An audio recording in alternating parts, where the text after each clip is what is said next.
All right, guys, welcome back to another episode of Universe Sports Talk. Christmas has ended, but we are in the fun in-between week between Christmas and New Year's Eve. And we are back here with another virtual episode for you guys. Caleb Turner, Jackson Payne, the Zoom crew. What's up, everyone? We'll be back together soon. Don't worry. Flying back into Provo this Friday, so excited to be back. It's been a good breakout here on the East Coast. Some good BYU sports updates. Women's basketball, number 18 in the country now. Pretty sweet to see. Really excited about what they've been up to and what they'll continue to do in conference play. 10-1. Just what a start for them. Pretty insane.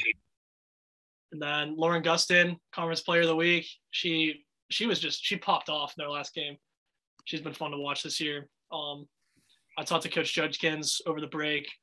Talked to Tegan Graham, who's been on our podcast before. Just a lot of excitement in that locker room.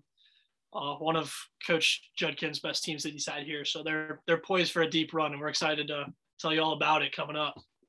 Yeah, and then on the men's side of things, kind of up and down as things have been. Some growing pains, as we talked about last week, as they still try to kind of find out what their identity is. Did lose in the second game of the Diamond Head Classic out there in Hawaii. Got to go to the consolation game and did win that third place game against Liberty. So a little bit of that consolation there. And I did notice that over the course of those three games that they played in Hawaii, their scoring total went up every game, which is, I think, encouraging.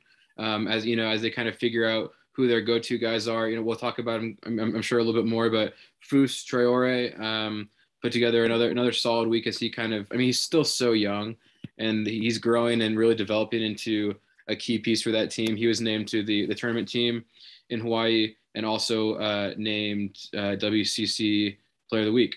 So pretty impressive stuff from Fus. You already mentioned Lauren Gustin also taking home Player of the Week for the women's side. So BYU Hoops still doing well despite a little bit of up and down. Men's team 10-3 at this point. 10-3. So not the 10-1 the women are, but still nothing to be ashamed of. Obviously some more growth hopefully as they head into conference play. They have one more against Westminster on Wednesday before they start conference, and then the women start conference on Thursday against San Diego. So yeah, a lot of exciting stuff coming up there, and we'll be sure to keep you guys updated on all that's happening there with basketball. Yeah, just unfortunate news for BYU basketball this week is that Scottie Pippen Jr. had to play. Yeah, that was a bummer. He took over the end of that game against Vanderbilt, ended them a loss that I don't want to say that loss alters the trajectory of their season, but I mean, it's a win that would have, I feel like the ripple effects of that win do a lot more than the loss. Obviously I think it's a confidence booster getting to play in the tournament final, which ultimately didn't end up happening. BYU probably would have not had to play that game. So it's kind of a blessing in disguise. They got to play against Liberty in the third place game, kind of the same way it's a blessing that BYU got a bowl game at all, with all these bowl games dropping like flies.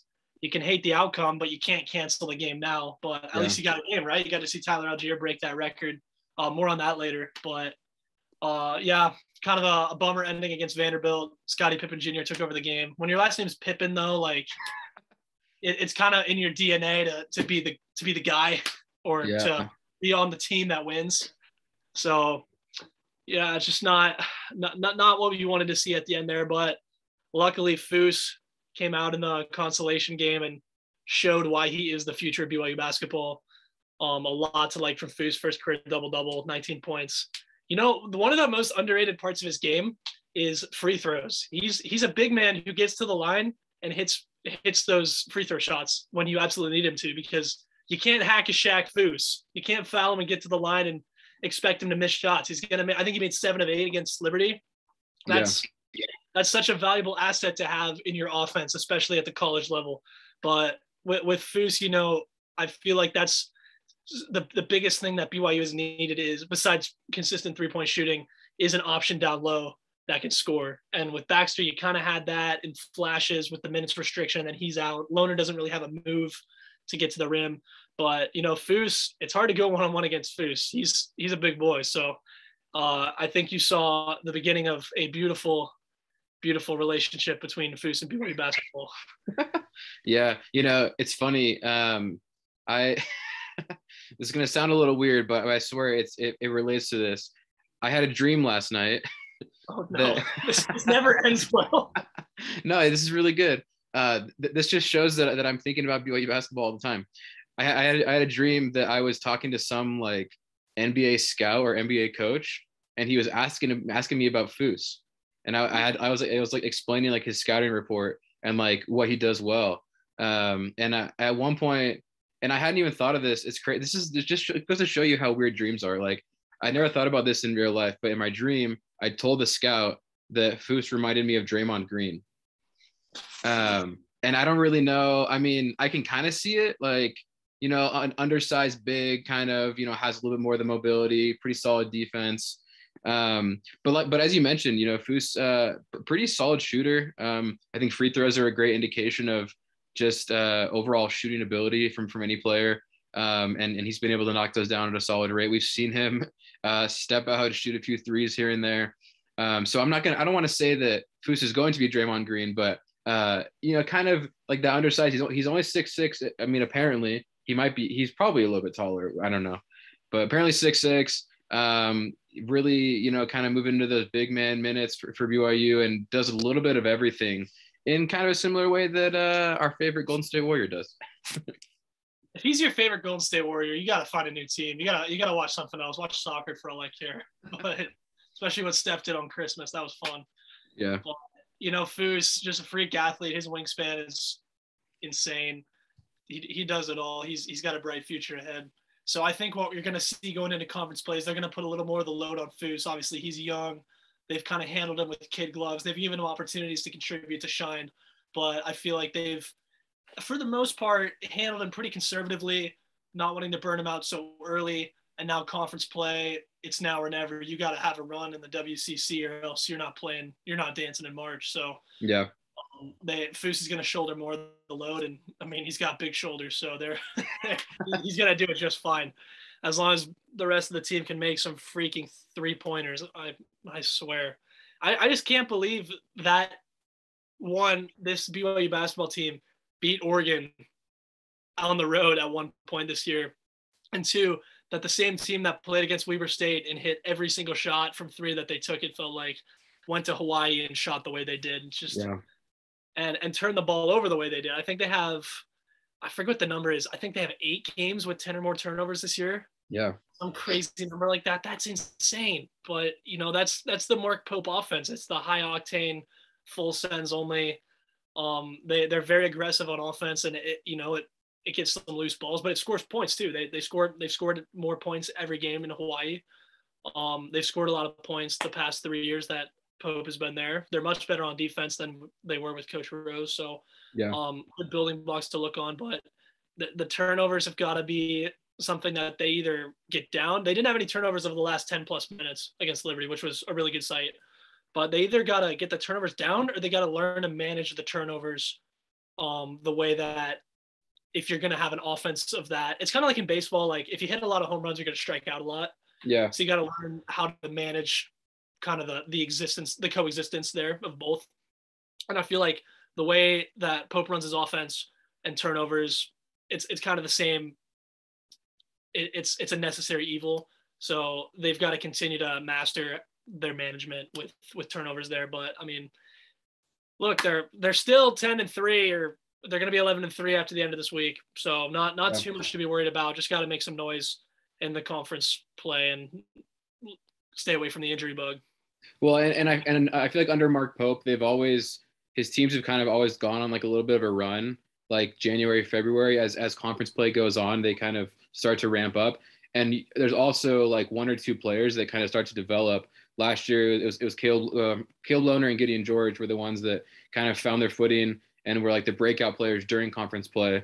And I think we could see similar things from a guy like Foose, even Atiki, maybe at some point, if he continues to, kind of have that role as a the starting 5 on paper, even though he doesn't kind of get the minutes of a starting 5. Right. but yeah, it'll be interesting to see who kind of stands out, who breaks out as over the course of conference play, because it kind of seems to be a trend. Yeah, and I'm not convinced we've seen the true Tejon Lucas that was advertised coming from the transfer portal this year. I feel like Tejon is due for a breakout. You've seen flashes, and I feel like that's one of the biggest stories for the basketball team this year, for the men's team, has been you've seen flashes of what they can be, but it's never fully materialized the way football did. Obviously, football, they flashed here and there over the past couple years. In 2020, they took off. They became a legit powerhouse. 2021, same deal. We're not going to talk about how they finished, but basketball is kind of doing that same thing where they flash here and there. They have a game where they hit 60% from three, or Barcelo shoots 90%, or Caleb Lohner grabs 15 boards and does something amazing in the paint. But you never see all of it come together at once. You never see Andrew Garfield, Tobey Maguire, and Tom Holland come together. I mean, if you haven't seen Spider-Man by now, I'm sorry. It's been like a week and a half. You got to see it by now. Yeah. The rest of the world has, at least. But you haven't seen that just perfect kind of the full fluidity is the term that Jaron Hall likes to use for football. You haven't seen the full fluidity from basketball. I think the closest thing you got was Oregon, but that was game 3 of the year. You got to be better than that at this point. I know you lost Baxter, but someone's got to give by now. So I feel like you're right. Those Pope teams definitely get there. He gets them. He plays up for conference play at the very beginning, and it's a good WCC this year. Pope loves to chase discomfort. He likes the challenge. This is a banner year for Coach Pope if it turns out the way that we hope it does. So I mean, there's so much potential. I feel like probably with how good the WCC is, right? More potential this year in conference play than ever before. So super exciting stuff there. Yeah, but going back to Foos and Atiki, they have their new TikTok account. If you're on the Talk and you've been seeing that, Talk Kings, yeah, Talk Kings from Africa, roommates in Budge Hall. Shout out to Helaman Halls. If you haven't seen their TikToks yet, they're pretty funny. So hopefully we can get them on the show at some point and heck yeah, talk the talk with them. But yeah, speaking of men's, no votes in the AP top 25 poll this week. Not really a surprise, but maybe that's a good thing for this team. I feel like that's something that being ranked 12th in the country at one point and then falling down to no votes at all. Is that a reality check for Pope and the rest of the guys in that locker room? What do you think? Yeah, I think so. And as my Cowboy linebacker Micah Parsons always likes to say, they're still hungry. Got to stay hungry like a lion, right? No, disliked. Dislike. No, I think it could be a good thing to kind of keep that chip on their shoulder. I think to be completely honest, I think the last several weeks have kind of been a gut check, reality check for them with the injuries and everything they've had to go through. So hopefully, maybe more than a reality check. Hopefully, they were able to see some stuff on film out there in Hawaii and figure out a little bit of a blueprint to deal with some of those better teams, bigger teams too. I obviously losing to a team like Vanderbilt docked them. That's why they didn't get any votes. You can't do that and expect to get votes, unfortunately, especially when it seemed like the win was kind of there for them. They could have. It was not within their grasp, but anyway, a bad loss in my opinion. The refs didn't help them for sure. You don't want to blame it on the refs, but 19 turnovers didn't help either. So turnovers don't help. Not shooting the ball doesn't help. Like, it's one of those things. It's just a long laundry list. Yeah. But to be completely fair, the foul call was missed on Barcelo at the end. Yeah. And all 3 games in Hawaii, Barcelo is riding pine with foul trouble. You've never seen that this year. Like, yeah. I don't know if if the real Barcelo got lost on the flight to Hawaii or what happened, but it was strange. So I feel like the no votes thing is going to help them in the long run. I feel like this is rock bottom for the team this year. You lose to Vanderbilt at the buzzer. You don't get any votes in the poll. There's nowhere else to go but up. Yeah. Hope for a Mark Pope team. Yeah. So much. Alex Barcelo could get hit by a car tomorrow and be done for the year, and that would drastically change. But I mean, that's and all logical options considered.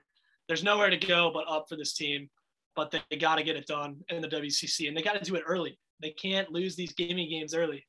They can't be dropping a 3-point contest to Portland or whoever. They got to be finishing games, and they got to do it early because they're not going to get any slack in that. They're not going to get any slack in that conference. They need to establish dominance early, and just kind of like what they did with Oregon at the beginning of the year. They got to come out with that sort of fight. So really exciting to see what's going to go on. Women's team, really excited for them. Hope to see them crawl into a top 15, maybe even a top 10 spot by the end of the year. Get some of that respect that they deserve. So basketball, let's get it. Speaking of respect that people deserve, it's time to give out some recognition for what BYU athletes have done in this year of 2021. We are in the final week of 2021.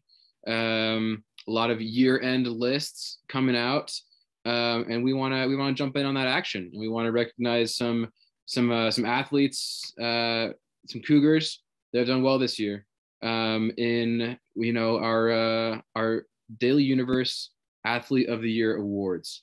And this was a collaboration between Jackson and myself as we thought about some of the great moments that we've been seeing over the past year, and some great achievements by some of these players.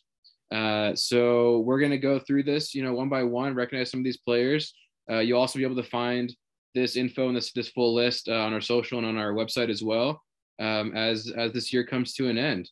But Jackson, you want to go ahead and get us started with our honorable mention in these awards? Yes, absolutely. I mean, why do the Associated Press voters get to have all the fun, right? We're press too. We can give out some awards and a 2021 with a bang. So we're going to get with our top 10 list, top 10 athletes of the year at BYU, beginning with the honorable mention.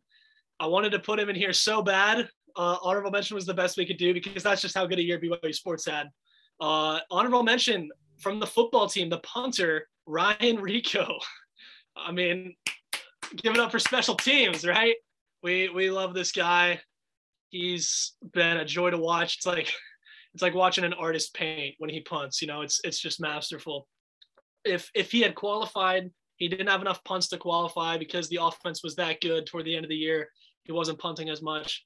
But if he had qualified, he would have been number 4 in the country for punt average, which, top 5 is pretty impressive, especially with some of the other punters around college football this year. I don't know if anybody else is as into punting as I am, but there were some punt gods out there, particularly in San Diego State. But Ryan Rico, among the punting legends in college football this season, also the longest punt in BYU history, 83-yarder against Arizona State, which, at the time that was a huge game. Arizona State was clearly favored. BYU needed to get that win, and that punt came at a crucial time. Gave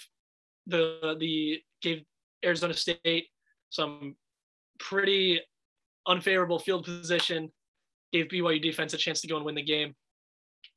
Wonderful stuff. Ryan Rico, just the robot leg, could kick it over those mountains. So honorable mention, Ryan Rico. Congrats, man. Good stuff. Well deserved. And moving on to the actual top 10, coming in at number 10, we have Cameron Tucker from the women's soccer team. She is a 2-time WCC first team selection. Obviously, with COVID, they had a spring season for the women's soccer team and a fall season. So shout out Cameron Tucker. She helped this team, to a national championship game just a few weeks ago. Unfortunately, we're not able to come out with the win, but very impressive nonetheless to get a BYU team to a national championship game. She scored the game winner to advance the Cougars to the Elite Eight and get a game back here in Provo before they headed out to Santa Clara for the Final Four. Clutch player all year, great striker, one of the best strikers in the nation. Almost had a goal in the championship game, but it was unfortunately called back due to an offsides call. Yeah, very, very, very unfortunate. You really hate to see it, but nonetheless, Cameron Tucker, great season, coming in at number 10 on our top athletes list. That's right, and she just got a professional contract somewhere. I think she's Gotham City. Gotham City, the hero Gotham deserves. Exactly. All right, moving on to number 9. Men's basketball, Alex Barcelo. I mean, the just absolute sharpshooter. Number 1 3-point shooter percentage-wise in the history of BYU basketball. There have been some great shooters in that program. So for Barcelo to come in and do what he's done, unreal. AP All-American honorable mention last year. Led the Cougars to the win over number 12 Oregon. I think he's averaging about 18 points a game right now for the men's team, leading scorer. Looking at another All-American selection of some kind, one of the best shooters in the country. Also swiping over over a steal a game. Pretty solid defense as well. He's been the crown jewel of a tumultuous yet promising basketball season for the Cougars. Pope loves his sharpshooters. Barcelo's been that guy for 2 years now. So Alex Barcelo, number 9. Yeah. Shout out Barcelo. There's a few moments throughout the season where he just amazes you. Some of the shots that he hits, some deep threes. I said at one point he kind of reminds me of Damian Lillard a little bit, little undersized, but has the grit and determination and the ability to pretty much shoot it from anywhere on the floor. So shout out Alex Barcelo coming in number 9. At number 8, we have softball pitcher Autumn Moffitt-Korth.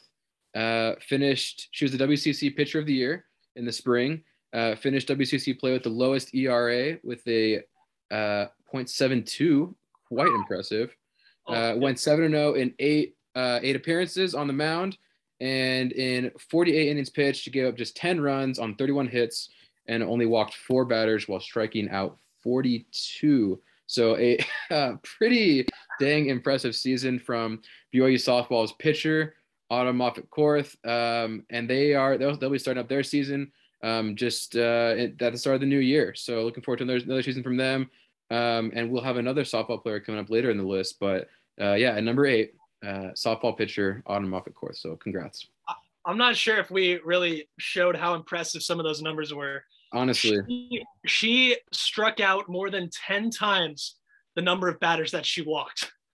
In Major League Baseball, I know it's 2 different sports technically. In Major League Baseball, if you have a 2-to-1 ratio between strikeouts and walks, that's considered very good. 10-to-1, more than 10-to-1. Oh my gosh. She had more strikeouts than runs and hits combined. Unreal. Yeah, absolutely filthy. So Autumn Moffitt-Korth, really excited to see what softball does come late winter, early spring. That'll be a fun team as well. Moving on to number 7, another one of our strong female athletes from women's basketball, Shaylee Gonzalez, WCC co-player of the year this past season, led the team to the second round of the NCAA tournament, 2-time scoring champion. She's had a bit of an interesting career, came on the scene as a freshman, immediately made her presence felt, was the leader of that team that won that WCC, tore ACL first game of practice. The next year came back, got co-player of the year last season. Women's basketball ranked 18th in the country. And, I feel like she's been a bit underrated this year solely because they have so much other talent on that team. They have so many other options to go to. Tegan Graham's come out of her own.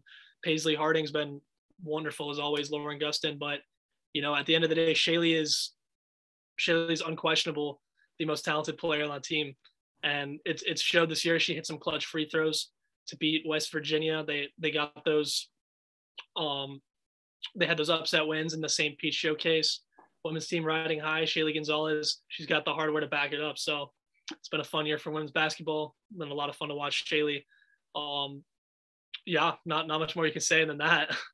Yeah, I always say free throws win championships, and Shaylee Gonzalez does not miss a lot of free throws, and she does a lot of other things very, very well. I think she's probably the only member of the women's basketball team to make SportsCenter top 10 this year, with pretty filthy behind the back little move to the hoop. So she's the star of the team, unquestionably, and really has that flair that makes that team so fun to watch. So moving on, another women's athlete coming in at number 6, Kenzie Kerber of the women's volleyball team, WCC Player of the Year this fall after transferring from Utah. I think that adds to her credibility on this list. The fact that she left Utah to come to BYU. I mean, that's very, very, very cool, right? And helped BYU beat Utah in the NCAA tournament. Yep, twice.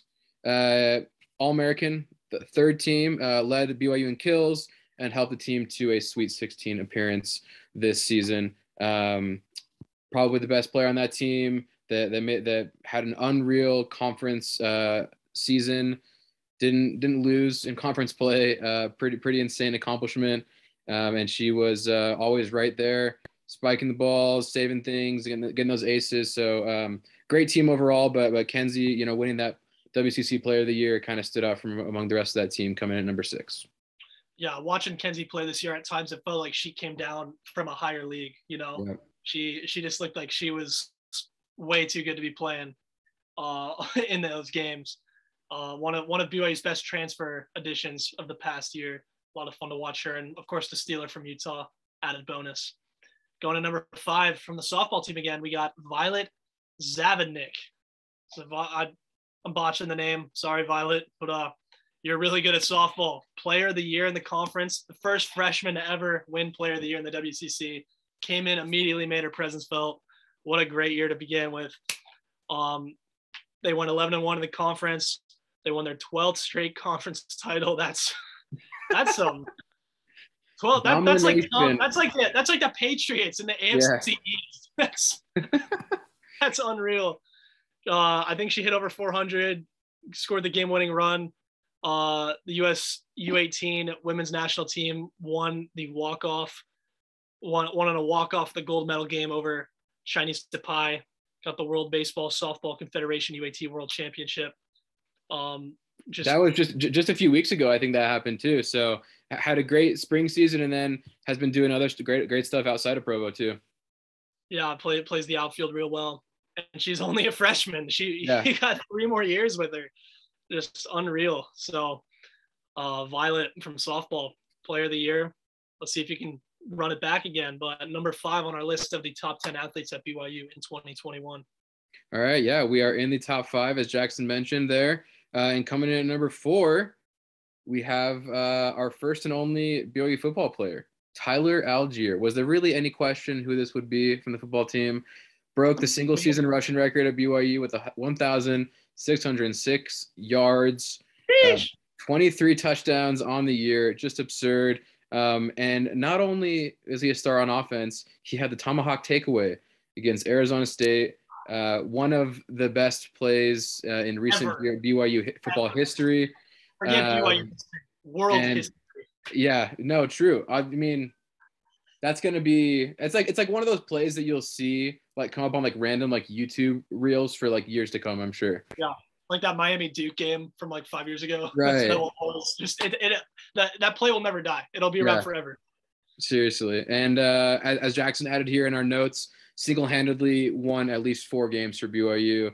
One especially that comes to mind is that Utah State game. Jackson and I are both up there. Things seemed a little grim with Baylor Romney going out at halftime, and then Tyler Algier just took over, as he did in many games this year. Took over the game, got runs when BYU needed him, got touchdowns when BYU needed him, and hey, even got a turnover when BYU needed it against Arizona State. So whatever you need, Tyler Algier will do it, and for that reason, he is at number 4. I mean, that Arizona State game with the tomahawk takeaway, that's a win right there for Tyler. Utah State took over with a third-string quarterback in. Washington State, really underrated win. They just lost 2 straight. They had to go up, play another Pac-12 road game. They got the job done there, helped get the season back on track. And then UVA, I mean, you scored 66 points on offense. 35 of them came from Tyler Algier. Scored 5 touchdowns. And in a game that was going to be as big a shootout as it was, Brendan Armstrong was throwing it all over the field. You needed Tyler Algier to step up. Big-time players make big-time plays. That's all Tyler Algier did this year. What a year for Tyler. Hoping and praying he comes back for another season. Come on, Tyler. Make it happen, buddy. But going to number 3 now, top 3, from women's track program, Whitney Orton. One of those just all-time BYU athletes at the end of the day. The individual cross-country national champion. Obviously, BYU, first school since 1988 to have the individual men and women's cross-country champion in the same year. We'll get more to that later. Last collegiate race, wins the national championship for cross-country. Was a buckle down for this one, USTFCCCA All-American, and has broken school records for the 5,000 meter, the mile, the distance medley relay, and the 3,000 meter. Sheesh. Yeah. I mean, what more could you do, Whitney? Are you sure you gave us your all? Yeah, holy cow. And that, I've said for a while that women's distance running program at BYU is drastically underrated, with their coaching and just the insane runners that they have. And Whitney this year has been a prime example of that, winning that national championship individually with cross country, helping them to a cross country national championship as a team in the spring, and then runners up in the fall. So just very impressive overall, both in cross country and in track. And that's why she's at number 3. Yeah, I mean, I think all these, what we're learning from this list is that all the women's programs at BYU are underrated. Yeah. Because you got 12 straight conference titles for softball. You got women's soccer's going to the national title game. Women's basketball is ranked 18th in the country. Women's track and field is breaking a new program record every freaking day. Yep. Whitney Orton, one of the best runners in the country. So go out there, support your Lady Cougs. Women's sports at BYU are at an all-time high, as evidenced by our number 2 for top 10 Cougar athletes of 2021. No surprise here from women's soccer, Michaela Coulihan. Yeah, shout out. We get when you reach a national championship game, you get 2 players on the list. First we have Cameron Tucker, now we have Michaela Coulihan, 2-time WCC Offensive Player of the Year, WCC Midfielder of the Year, and the top drawer National Player of the Year. So BYU had the best collegiate women's soccer player in the nation this year. For that reason, she makes it into our top 2, led the country in total points, and led the team to a national championship game. I think probably one of the best pieces of evidence that we have to put her this high on the list was in that national championship game. Got injured, didn't look like she was going to be able to come back, but she did. Came back after halftime, ended up helping the team get into penalty kicks. And unfortunately, they couldn't make it happen, but she gave it her all, left it all out in the field. She had a chance to go pro. Actually, even before last spring season, she got drafted into the NWSL, but decided to come back, and she wanted to give her all to BYU, and that's why she's going down as, one of the all-timers in that program, one of the all-timers, just in BYU sports history, Michaela Coulihan. Yeah, I mean, when you win Offensive Player of the Year in your conference twice in the same year, obviously with COVID, 2 seasons in a season, but when you do that twice in a year, that's unreal. There's only one thing that can beat that, which we'll get to. But like you said, top drawer National Player of the Year, led the country in total points, went to the national title game. I think she's like 4-time all conference, just unreal. Yeah. About to get married to former BYU baseball great and current Washington Nationals prospect Jackson Clough.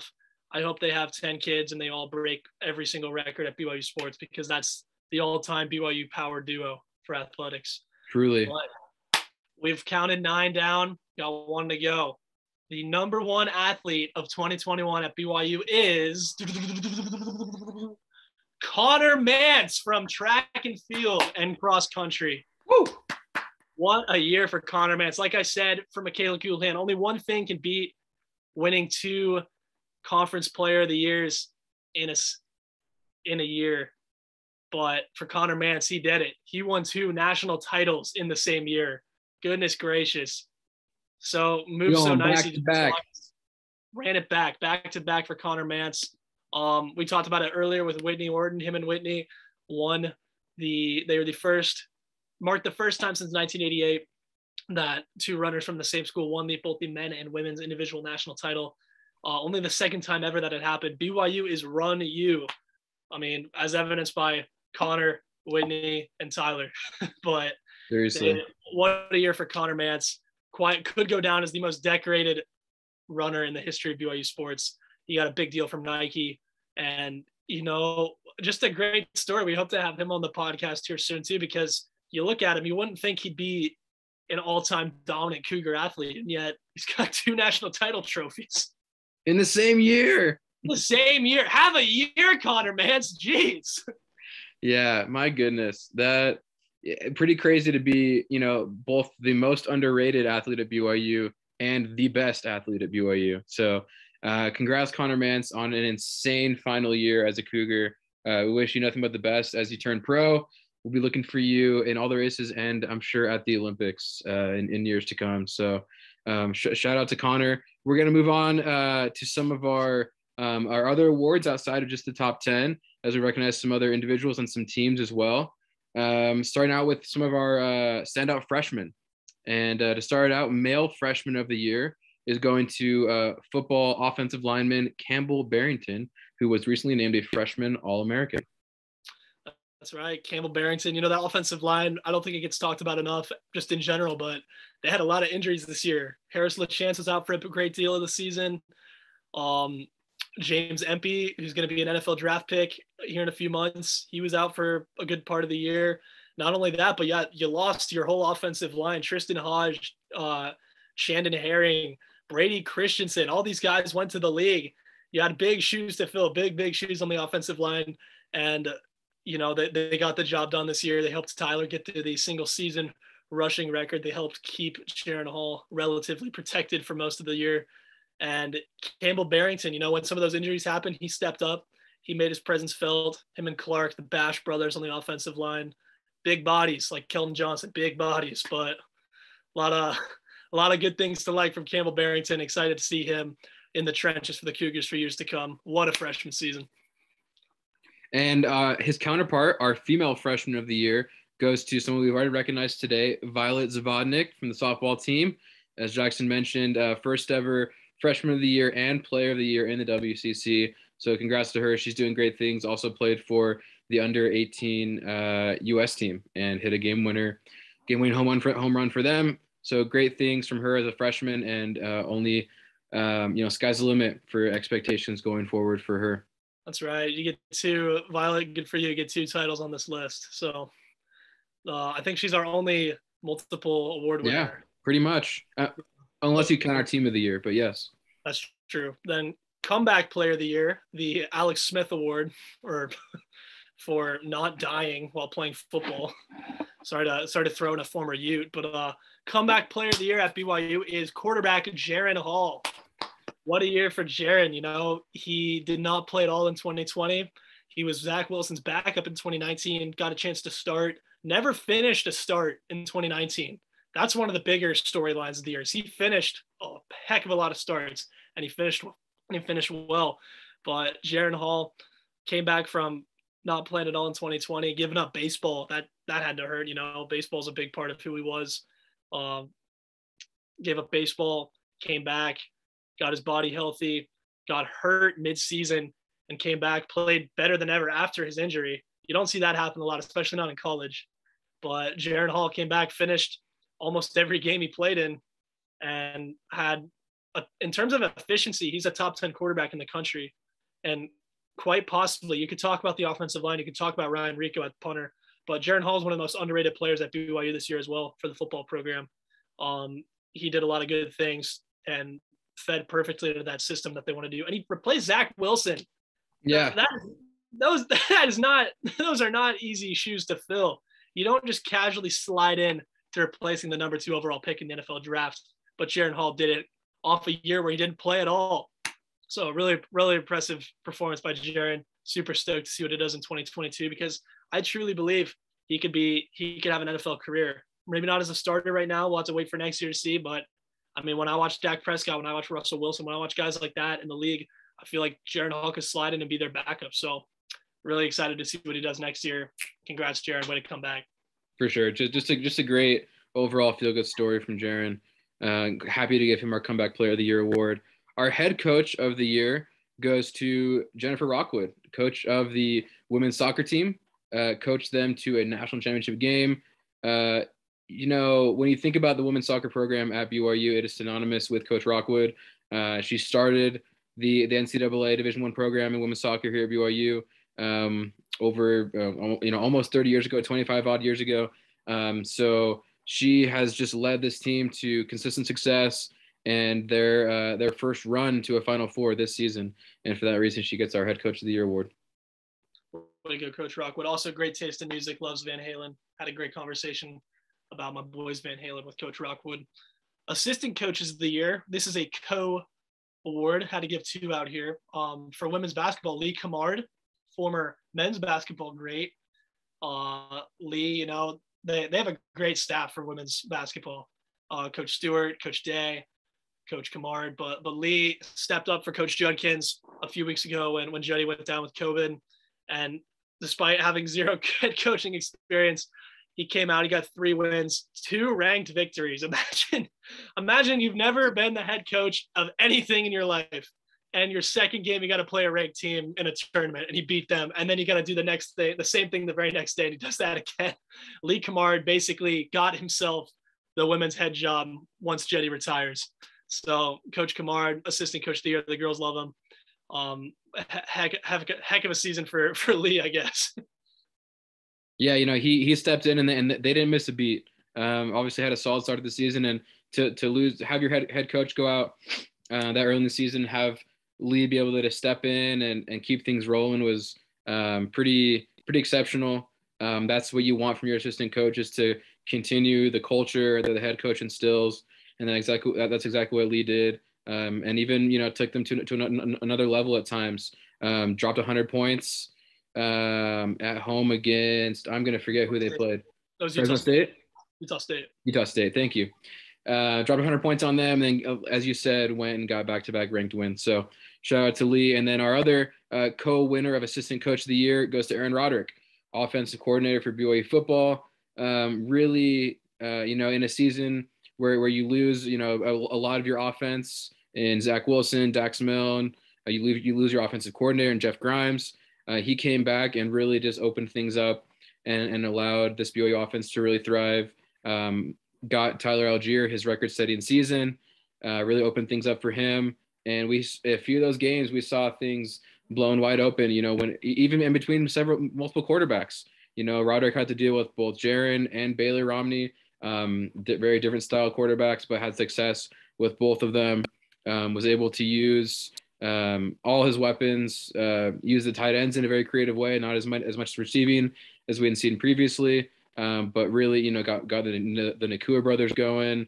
And so credit to Aaron Roderick for keeping things going after losing a lot of those pieces on offense last year. That's right. I mean, he lost all those pieces on offense from last year. He had a revolving door at the offensive line with all the injuries. Yeah. 3 different quarterbacks, like you said. But I think that the crazy stat about Aaron Roderick is, if you look at the last 2 seasons, BYU quarterbacks have thrown, I think it's the numbers around 60 touchdowns to 8 interceptions. Just unreal. The offensive efficiency in Aaron Roderick's play calling and player development, especially in the red zone, is just off the charts.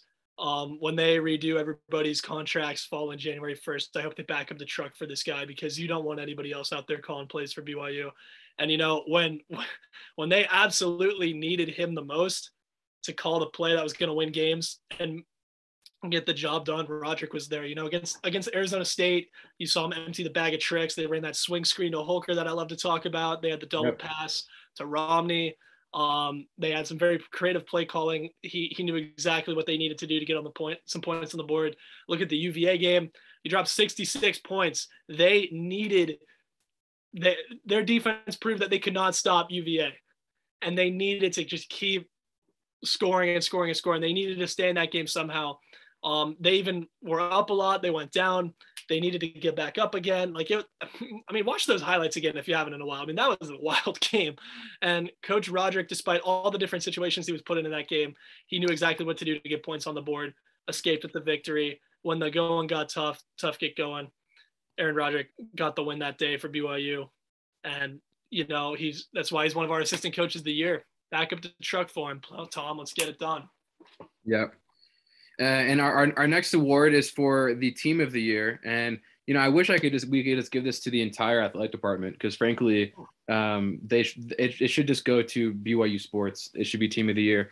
But we, you know, if we got to name one, you know, it goes between a few different ones. We could give this to women's soccer for going to the national championship game. You could give this to the football team for going 5-0 against the Pac-12. A lot of really, really great options here. But at the end of the day, there was one team that won a team national championship, and that was the women's cross country team. So congrats to them, our team of the year, BYU women's cross country. champions in the spring season, runners up in the fall, and Whitney Orton was the individual national championship this fall as well. So just domination from them. They also do incredibly well in the track distance running, both an indoor and outdoor track, coached by Diljit Taylor. Just an insane level of excellence expected from that women's cross country team. Yeah, shout out to Coach Taylor. I mean, goodness gracious, she does not get nearly enough love. And, she gets a lot of love, but for how good she is at her job, goodness gracious, we should be naming buildings after her right now. I agree. What she's done for women's distance running at BYU, oh my goodness, you just can't, there's no words. She's phenomenal. And breaking barriers as well, as not only a non-LDS head coach at BYU, but being of Indian descent as well. You don't really get that kind of diversity at BYU, and especially not with someone who's not a member of the church. So what she's done has been phenomenal. No challenge phases her. So wonderful to have her at BYU. And then our last award, kind of our Walter Payton Service Man of the Year type deal, for, obviously BYU's enter to learn, go forth to serve. The player who most exemplified that for us is from men's basketball, Gideon George, with his Sneakers for Africa campaign, raising or generating thousands of pairs of shoes to donate to his home country back in Africa. And what a great story to come in, to give up so much to come play in America, to have to learn a new culture, to have to learn so much, to go from I think he was a JUCO or community college, something like that, and then transfer to BYU, totally different environment, thrive here the way he has, and then use it for an opportunity to do good, to donate shoes. Really cool to see. I mean, seeing those pictures and those videos and walking by all the donations of all the shoes was pretty cool for that one player. It's kind of like in Spider-Man 3 when Peter's up there. It's like, I guess one person can make a difference. That's what Gideon George is doing. He's making the difference for so many kids on the other side of the world. So way to go, Gideon. Yeah, very, very well deserved. It was really cool to see on Christmas Day the shoes arrived to the children in Africa. So that was really cool to see. I was there in person when a lot of the shoes were getting donated, and it seemed like every fan that came up to go to the game had a pair of shoes. Hey, I've got mine. I want to give them. So that was just a really great coming together moment, and all orchestrated by Gideon George. So well deserved that for that service award. That's what we've got for our end of the year. 2021, putting a nice little some wrapping paper and a bow on 2021. It has been quite the year for BYU, and hopefully through these rankings, through this top 10, we were able to give some kind of a summary or give you guys an idea of just how great a season it was for these athletes. Man, what a fun year to be a part of, to tell the story too. Daily Universe Sports. Truly. We had a good year as well. Won't show up in any awards, but we got to give them out, so who cares? Yep. So make sure you stay tuned for this list as we publish it on our social. Hopefully we can get it out in our magazine as well, and then on our website. So if you have any comments or suggestions on who you think should have won these awards, please let us know. We'd love to see your top 10 list as well, or who you'd give these different awards to. Before we sign off, I got a fun little thing.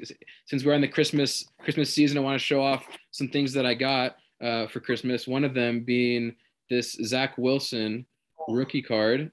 Go Jets! They got the dub yesterday. 52-yard run, touchdown run for Zach yesterday. Yeah, exactly. And then also I've got this box. I'm hoping that when I open this, we can find some other BYU football players. I haven't opened it yet, so you're going to see me open it live on this podcast real quick. Our former editor Aaron Fitzner will be very proud of me opening some cards on our podcast. Live breaks on the podcast. Live break on the podcast, and this is the first of its kind, I think. Let's see who we got. I didn't know we were showing off Christmas merch. I got this before Christmas. I bought this. It's the Big 12 BYU t-shirt. I like it.